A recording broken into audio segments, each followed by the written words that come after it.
Welcome back नाजरीन।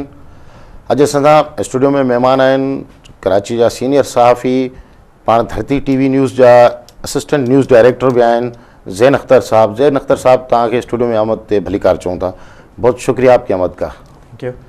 ज़ैन अख्तर साहब, सैलाब की तबाहकारियाँ पूरे सिंध में जारी हैं। आपने देखा कि जैकबाबाद शहर भी डूब रहा है और शहबाज एयरबेस तक पानी पहुँच चुका है। आपका क्या ख्याल है, जैकबाबाद शहर को बचाने के लिए हतिल इम्कान कोशिशें की गई?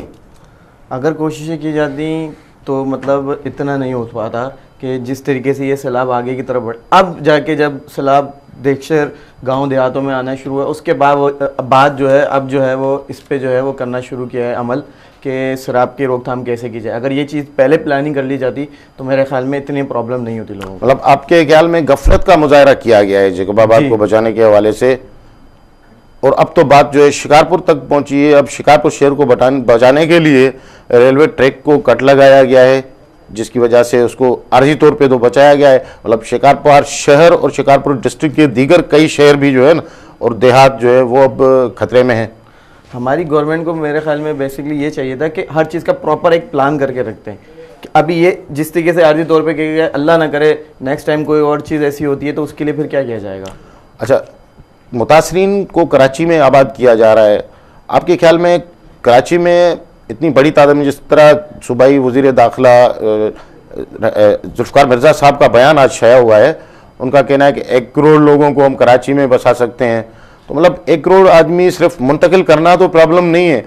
आपके ख्याल में गवर्नमेंट के पास इतने वसाइल हैं और इतना जज्बा है इवन कि वो उन 1 करोड़ आदमियों को कराची में जो है मुंतकिल करके उनके लिए कोई उनके रिलीफ के लिए कुछ इक़दाम कर सकें? नहीं, आपने जैसा देखा कि कल मेरे ख्याल में 2 या 3 ट्रक आए जिसमें 150 लोग थे, जिनको गुलशन मेमार में ठहराया गया। उस मेमार में अपार्टमेंट में ठहराया गया तो उस पर लैंड माफिया ने कब्जा करके उन जो मुतासरीन उनको बाहर कर दिया। खाना पीना दीगर अशिया तो बहुत दूर की बात है, उनकी रिहाइशगाह भी छीन ली। बाद में जब बहुत सारे सहाफ़ी और निजी मीडिया चैनल जितने भी वो वहाँ पहुँचे, उसके बाद जो है जुल्फ़िकार मिर्ज़ा साहब वहाँ पर आए और वो जगह खाली करे गए। फिर उन्होंने दावा किया कि अगर कोई लैंड माफी कोई मकान बेचने या ख़रीदने में इन्वॉल्व है तो हम उसको जल्द से जल्द गिरफ्तार करेंगे। मतलब आप समझते हैं कि हुकूमत की तरफ से अगर मुनासिब इक़दाम पहले किए जाते, क्योंकि ऐलानात तो कुछ दिनों से किए जा रहे हैं कि भाई कराची में आबाद करेंगे हम मुतासरीन को, अगर आप कराची में, हैदराबाद में या दीगर शहरों में आबाद करते हैं तो लोगों को लाने से पहले जो है वो लाजमी इंतजाम करने चाहिए। बिल्कुल लाजमी इंतजाम करने चाहिए। हमारी रेंजर्स, हमारी फ़ौज और हमारी दीगर और जो चैरिटी अदारे हैं वो इस पे काम कर रहे हैं। अगर हर इंसान, हर पाकिस्तानी, हर मुसलमान अपने हिस्से से अगर 100 रुपये भी देते तो मेरे ख्याल में कोई परेशानी नहीं होगी मुतासर। आपके जहन में है कि मतलब आपने देखा है कि लोगों की तरफ से इस किस्म के जज्बे का? जी बिल्कुल। पीएफ म्यूजियम में मैंने खुद अपनी आंखों से देखा कि मेरे अपार्टमेंट में और बहुत सारे लोग जो हैं दीगर लोग वहाँ पर अपने बच्चों के जो यूज़ हुए हुए कपड़े, नए कपड़े, राशन, घी, तेल, डब्बे, सब कुछ वगैरह जो है वो दे रहे हैं।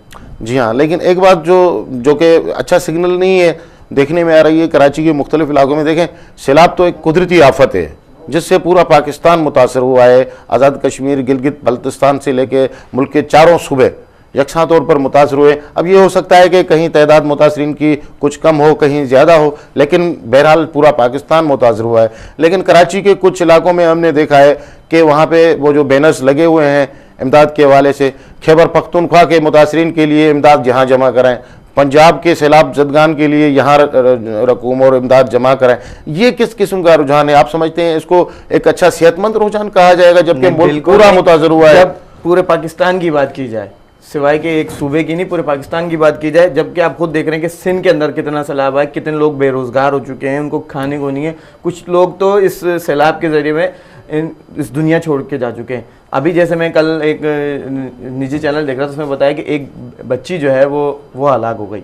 अब ये सोचेंगे कि जब जिस इंसान को खाने को नहीं मिल रहा, जो रिलीफ कैंप दिए गए हैं वो हम सिर्फ देख रहे हैं, देखने पे हमें इतना दुख हो रहा है कि उनके चेहरों पे मक्खियाँ बैठी, उनको खाने को लोग रोटियों के लिए लड़ रहे हैं।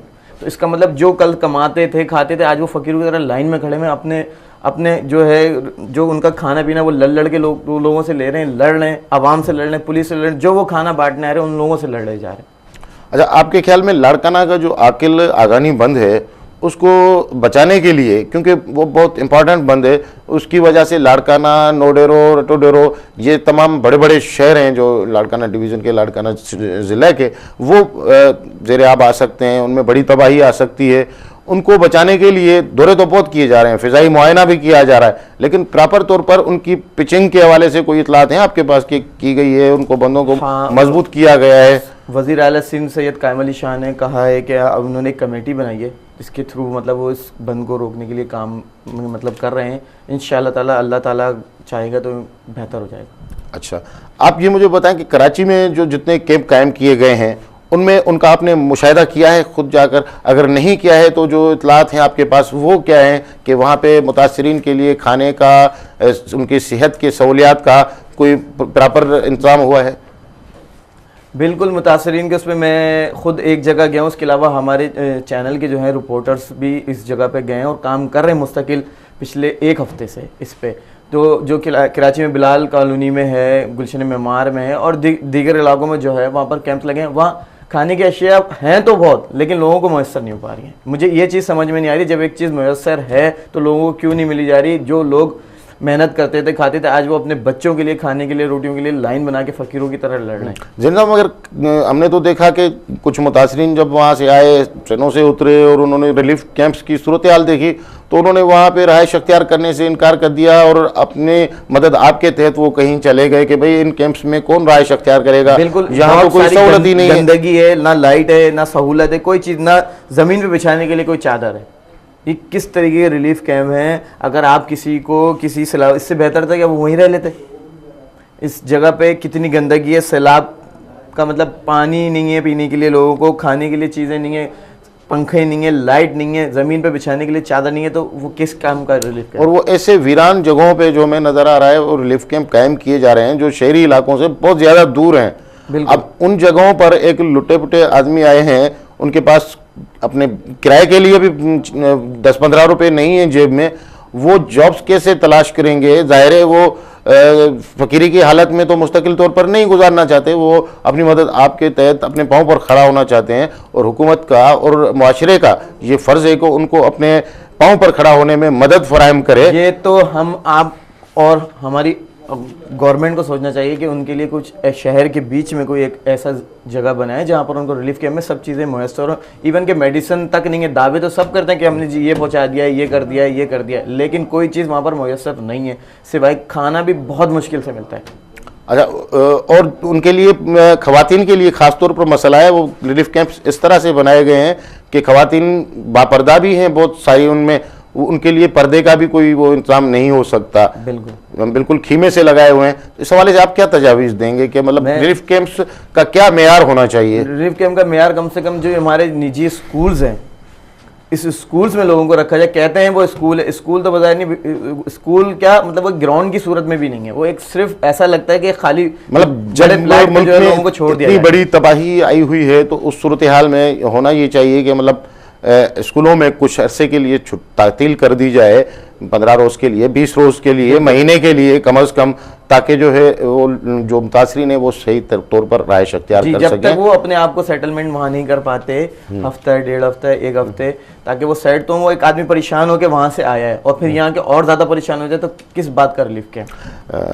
नाज़रीन, गुफ्तगू हमारी जारी है असांजी ज़ैन अख्तर साहब सां। फ़िलहाल वठूं था हिकिड़ो नंढिड़ो ब्रेक, असां सां गॾु रहिजो।